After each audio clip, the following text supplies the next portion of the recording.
Right, 7 November ndadzoka zvekare nema-updates. Nyaya dzese dziri kuitika muZimbabwe ndauya nadzo nhasi ndakangodzibatanidza this broadcast yandiri kuita iko zvinezvi. So zvatasangana kudai, so it is very important to tell a friend kuti client is online. Unongozviziva kuti iwewe kana uchiziva kuti unoti pasi neZANU-PF, tanga nekulike this video kuitira kuti ZANU-PF iboikane. Aiwa, tichade ZANU, takakura nayo ichingotonga, takuda kumboita zvinhu zvinyowani. So nhasi panapa ndiri kusangana nenyaya panapa iri muma streets iri kutenderera panapa iri kunzi President Nelson Chamisa is coming back. Comrade Gift Ostallos confirms President Nelson Chamisa is going to be back into the area he holds the social contract and trust of the people.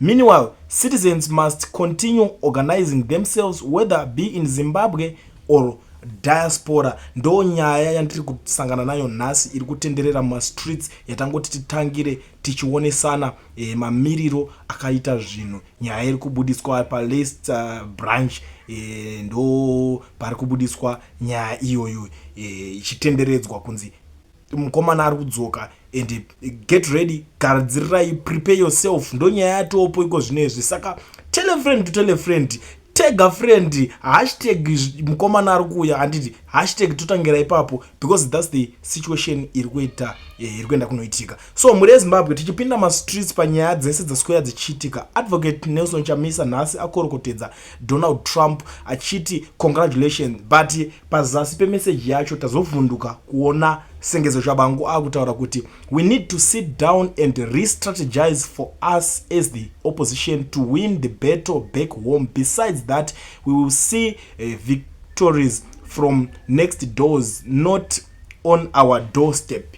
Ndo yabuda iri mhinduro ichipindurwa naSengezo Shabangu achipindura congratulation message ya Advocate Nelson Chamisa yanga achisendera Donald Trump kuti ayo kana mchida kuti wine imimi uya timbogara pasi tionesane tirowe mastrategy mamwe ari better ndokuti tikwanise kunge tichizowina. Asi kana tikasadaro tichangoramba tichingoona kuwina kwevamwe. Ndo nyaya yanga iri kutaurwa naSengezo Shabangu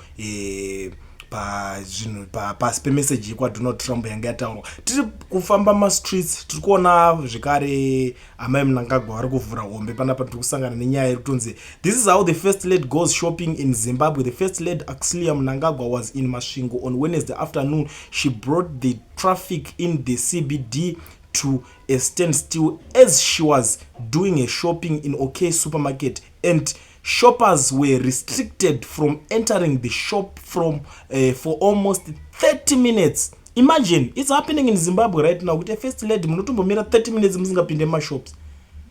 I don't know kuti vanofunga kuti vakakosha zvakanyanyisa kudarika vanhu vese vakamiswa ivavo, kuti mukoshero wavo ukosho hwacho hwakakosha kudarika hwevanhu hobho vese ka1. Tingati maybe munongozi aiwa ndakakosha kudarika maybe munhu 1 woka kuti aiwa inini because inini ndiri superior, ndiri first lady, kwete kuzoti vanhu vese ime naime tikumbonyatsotongwa navanhu vakaita sei chazvizvazvi. Tikutongwa nei kana zvinhu zvakadai so? Ndikutoona Richard Tsvangira izvi kutomushamiswa ari kutoshamiswa that MP wokunoton ari kuti stopping people from shopping so the first lady can shop undisturbed is out of touch with the needs of ordinary citizens. Leadership should set an example of respect and humility, not entitlement. Ndo imwe nyaya tiri kutotaura pana, because unoona chinoitika nechekudai so. Kana uri first lady, pinda nevanhu mushopa vachitenga, uchiona vanhu vachifinyama vachirwadziwa kuti salary shoma, mari nayo shoma, zvinhu zviri kudhura, uchiona unomboona time yekuita conversation nevanhu kuti okay, saka chii chiri kuzonetsa pakudidiri muchingotaurawo normal conversation nevanhu vese, muchingoona wotomboenda pamunhu ari kutenga mafuta, saka yaofa zvakamira sei mukuzopedza 2 liters pachii wogara uchitozivawo, because izvi zvavo vakada kushopa vachiita lifestyle yavo yepadenga havambofa vakaziva mararamiro anenge achiitwa nevanhu vemuZimbabwe. Handiri mukuona. Saka inyaya yekutotika inotonetsa iwe kuti ida kutoonekwa kuti chii chiri kunyatsoitika. Tobva taona nyaya yevarume vaviri ava, Mike Chimombe naMoses Mpofu panapa vambopfura neko futi nhasi. Saka nyaya yavo yobuda ikanzi Harare businessmen Mike Chimombe and Moses Mpofu, who were accused of using false documents to secure a 9.2 million tender for street light in the city, have been denied bail. The two had applied for bail under changed circumstances, but the magistrate decided to remand them in custody until November 28 pending the completion of ongoing investigation. 28 November kwakutopinda December kutongonzi pedza imwe mwedzi futi murimo gore rakutopera komana vatorarama ka life kavo ke ikoko vangori mukati and maloya vachambovashinga mari inenge ichingobuda ichingodidi ndo zviripo guys panyaya yana Mike Chimombe. I know a lot of people were asking kuti how far zvakazofamba sei kada okay guys apana pamungazosvika pakutibvunza nyaya pakatongobuda nyaya tinotongokuudza kuti update yanhingi yakamira yakadai update yanhingi yakamira yakadai. So that's what we always do. Tichifamba mastreets zvekare ndiri kusangana nenyaya yekuzambia. Former president Edgar Lungu has been unveiled as the presidential candidate for the Tons Alliance for the 2026 general elections. He has since accepted the nomination and he had an address to the country through a recorded video. Aruto confirm kuti ndiri kudzoka murace achitotaura kuti aiwa Trump zvakaita kuna Trump totodzidza kuna Trump izvozvo to atatorese Mazambian ngavasawara zvavo tinopinda tinowina ndo zvaari kuzvisimbisa. I don't know izvo zvekuzambia here asi ndazoona ana Kalembwe vachitaura kuti imi ana aningirikina ava vasana Trump ava zvakatosiyana na Trump. Handisi kutaura ngona ana letumba mashoko avanga vachionesana ikoko kuzambia kwavo. So tobva tapinda pane imwe nyaya zvekare iri kubata vanhu. Iyi nyaya yandirwadza even myself. Nyaya iri kubuda kune vakomana ivavo. Hurumende dzenyu idzi guys zviri kunzi mabero sell on notice. Pabuda this certain guy achitaura kuti in every street you find people selling mabero. We are working on enforcement issues. I know people are very sympathetic. We believe it is promoting small to medium enterprises. What kind of people are we to promote clothes that have been worn by others? We don't know at the expenses of growing our textile industry. Our textile industry has been producing quite a lot. Let us put more support in our industries. David Whitehead is back online and it will be producing quite a lot next year. Let us put more support in our industries. Ndo mashoko ari kubuda ari kutaurwa netimu racho iroriri rekuzanzana. This guy is very fun zvisingaite. You know, I always say my example akaita seaya kuti ukona iwewe ukona uri baba pamba wabuda uswera chiti zvinhu zvakangooma uri kutadza kuprovide for the family. Mukadzi ozongobuda oita kamusika kake pagedhe apa and manheru pakuiswa food patable oya ubika machunks. Iwe wadzoka una kana chauya nacho but uyatoprovide machunks kuti vana vafana kudya.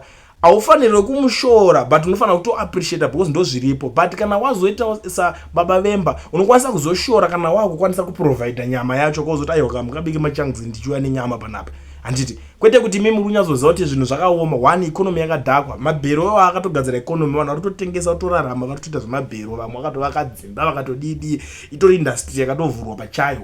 Handiti mukuzviona hembe chadzo vanhu vazhinji kutoafoda chaiko kutonetsa kuti vanhu vaafode but zvimabhero izvozvo vanongoti hatingoafoda vachingopfeka vachiita se vachirarama. Not kuti chichi but hapana kana maningi acho anotengesa hembe nyowani dzacho zviri affordable zvekudaroka zvekukombera nemabhero acho. Zokuzoti saka yakati iri kuzouya tinozotangira ipapo kana ichinge yauya. Pakuzoshora munozoshora kana kuzoda kuzomhanyisa nepapo kana ichinge vauya. And let's hope mashopu acho anenge achiuya anofanira kusvika achigadzira economy yakati kurei. Tisatambanyisa vanhu vese vanenge vachitengesa zvinhu murodha because havana vanenge vachitorongoraramo ndo mararamiro vacho varikuita paZimbabwe. Maybe these guys havazvizive zvavo because ivo vanenge vachingotora mari yenyika vachitorarama nehurumendeyo. Semunhu anenge ari pabasa anongoona kusaidi kwake haakwanisi kunge achitarisa maproblems evamwe. Tiribva tasangana nenyaya zvekare iripo paMozambique. Police in Mozambique fired tear gas to disperse protesters in the capital Maputo Thursday after the main opposition leader called for a demonstration against election results. The Southern African nation has been rocked by violence since 9 October, vote won by the Frelimo party, which has been in power for almost 50 years. Opposition leader Venancio Mondlane, who said the results were false and that he has won, called for a mass protest on Thursday, telling AFP in an interview that it was a crucial moment for the country. I feel that there is a revolutionary atmosphere that shows that we are on the verge of a unique historic and political transition in the country, said Mondlane. Saka Mozambique yatoramba kupera pawo. Yasiyana zvayo neZimbabwe kuti Zimbabwe mukangodzwa kunzi makajikiwa munongoti ndo zviripo izvozvo. Mategas arotokandurwa kuti vanhu vachitombotraya kubvawo ipapo but pari kupisa. Mozambique hakusi kuitwa mafanizi. Ndo situation iripo paMozambique at the moment. Tobva tadzoka zvekare paZimbabwe ndiri kusangana neimwe nyaya panapa. Kune dzimba dzapwanywa zviri kurwadza hama dzadiwa. Asi zvinhu zvinosekesa. Unoona mumwe munhu achiti ari kutolereta zvinhu zvakadaro, it means haasati azivawo zvimwe zvinhu zvakati wandei kuti zvinokwanisa kuzosangana naye mulife. Pari kunzi the city of Harare today destroyed dozens of houses in Rochville, Belvedere, which it says were constructed illegally. Operation to spread through throughout the city. You cannot build a house without council approved plans. We have to restore order. Samuel Nyambeza, director of planning. Do nyaya iripo. Hanza amukazovange zvenyu dzimba nemaplan asina kuapprova kuni. Saka apa ngai nini zvangu ka. Ai zveZimbabwe nini ka. I don't know kuti chi. You cannot build a house. Chitaurana, pane zvimwe zvinhu zvekuti zvinokwanisa kusolvwa amicably. Tese sevanhu, hey, you cannot build imba yacho yavakwa maHarare. These guys vanonga vachita jealous because vanopuwa masick man kukanzuru ikoko vanenge vachishanda. Mari iko notambira nokanzuru notambira mari shoma shoma kutoziya izvi. Mari zvishoma shoma saka nawo vakuona ma big boys vari kuvaka dzimba dzavo. Unogara nawo pasi chauya kunogona makazoita imba iyi yakadai soka. Saka panofanira imwe way iwo kuti tichi approve kana plan yako because panapa ina ndaunzo pangonzi kana aukwanisa wakaimba usina plan iri approved kukanzil which means land ndeyake ndozvo zvakutoreva apa. Saka nyaya kana yakadai so inenge iri easy. Panofanira kugara pane mapenalties. Ndozvo zvinofanira kugara zviripo kana muchitadza kuisa mapenalties kuti mukwanisa kusolva nyaya dzakaita sedzodzo. Ibvai kukanzuru mese muri madzungairwa mufanira kushanda mabasa iwayo. Pana mushanda zvemapolisi zvakaiswa naSmith zvekudhara. Mufanira kugara zvinhu zvofanira kuupdatewa year by year. Pari kuya imwe generation kwete kuti muchikushanda nemapolisi zvekuti isi tongosvika tichipuka nyamba yacho. It doesn't make sense. Hazvina kana nemusoro wese. Panofanira kugadziriswa ndo nyaya dzinofanira kutoonekwa panofanira kunge pane way out by now. Pamwe makore ese aya mofanira kugara mane zvinhu zvakada kuti ayo since wakavaka imba iyoka taakuchi kuchaja kana 10,000. It's reasonable munhu anogona kubvuma because anoti handingapwanyure imba but at least kana kuti 5,000 so that munhu anozoziva kuti penalty yacho yakanyanya kwete kuti ongori kana wakutongoona chigredha chakupinda chii chakadaro icho. Ende ndiri kuona futi imwe nyaya panapa same yekupwanyiweyo panonzi some families in Stronbridge in Harare have been left stranded after the government demolished their illegal structures. They have been left in the open during this rain season. And vari kumirira kuti mvura itenge yanaya kukomesera kuti unyatsorwadziwa kuitira utsinye chaiwo utsinye kuti aiwa mira tinyatsokuremerai upwanyirwa imba kuchinaya. What's that? Chii chakadaro ichocho. Ivo vanozvisekerera kana mhuri dzavo dzikasangana nemaproblems akadai so kuchinaya. Havisi zvinhu zvinovaraidza hama dzadiwa zvinhu zviri kuitika izvi but anyway ndo nyaya dzicho dziripo paZimbabwe ende tiri kutokanganisika nazvo senyikawo kuti ushaya kuti chii chatingaita kuti zvinge zvichigadzirika. Now pane nyaya yazoitika nhasi ndisati ndabuda regedzai ndingokuratidzai dzimwe nyaya dziri kuitika panapa. Vamunangagwa vari kushurwa nevanhu pano. Vabuda vakati pachidziro pavo vakati all road leads to Magamba Youth Training Center as I joined the Youth Empowerment Forum to engage with our youth leaders on new business opportunities, commissioning key projects and handing over 53 motorbikes to boost youth outreach. Ndo mashoko ari kubuda achitaurwa navamunangagwa but maZimbabweans vane zvinhu zvakawanda zvavazotanga kuonesa vamunangagwa ivavo. Wekutanga ari kutobuda panapa ari kujamuka zvisingaiti ari kudya gaga ari kuti I hope they realize as they ride those motorbikes thus the public hospitals are empty. If you decide to race, remember you are racing to your grave and you need a special skill to avoid those potholes. Tangai matenga ma plaster or Paris muchengete muchazo mada mwari kuti you have supported Frelimo in its crimes. Today Mozambicans are dying because you supported it. We know that you know that there was fraud in election yet you feigning insanity. Mozambique will rise up and together with your accomplices you will pay for your crimes. Mamwe mashoko ari kutaurwawo zvekare ipapo kuti kuMozambique wakavhura hombe umwe ari kuti aiwa iwewe zvekutengerana zvimudhudhudhu zvisakanganwa kuti vachakuwara katengai maplasta mugare maisa muzvipatara yakomanaka pakaipa. Rather bring those motorbikes to SA for your citizens because they need them for pizza and grocery deliveries to homes. Pakaipa. If I thought you would be in government to assist to look for money and help schools in constituent affected by storms, those motorbikes are just a waste of time. We want progress, not bikes and go. After your interference with a sovereign state in their election, Mozambique is in turmoil as the SADC chair. You happy or you are a vampire which feeds on blood of the people?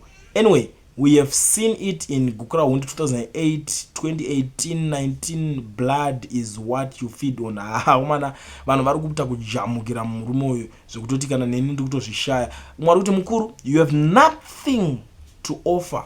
Even for those youth, do the majority a favor by paving way for democracy and legitimate government. You have really parading mafia leader. You know it deep inside.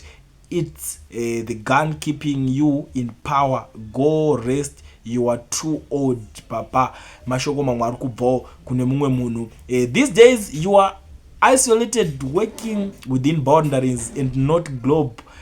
Touring. Foreign police is a mess. You can't go to the boats, you can't go to SA, you can't go to Moza, and I doubt Namibia wants to play with you. Interesting. Keep doing good work. Pakaipa zvari kuonesa nemunhu Anton Mawanje wana ari kupopota gamadzadiwa omwe ari kuti you have failed. It's not wrong to admit that you have failed. No country can survive without currency. No power. You lied to us that the cuts will be years back. Still, we spend all day, no power and no water. If you are a human being, just step down. Empowerment is the key, but you're always tackling the root issues. Let's focus sustainable changes, not just temporary fixes. Why can't you first give your children those death traps?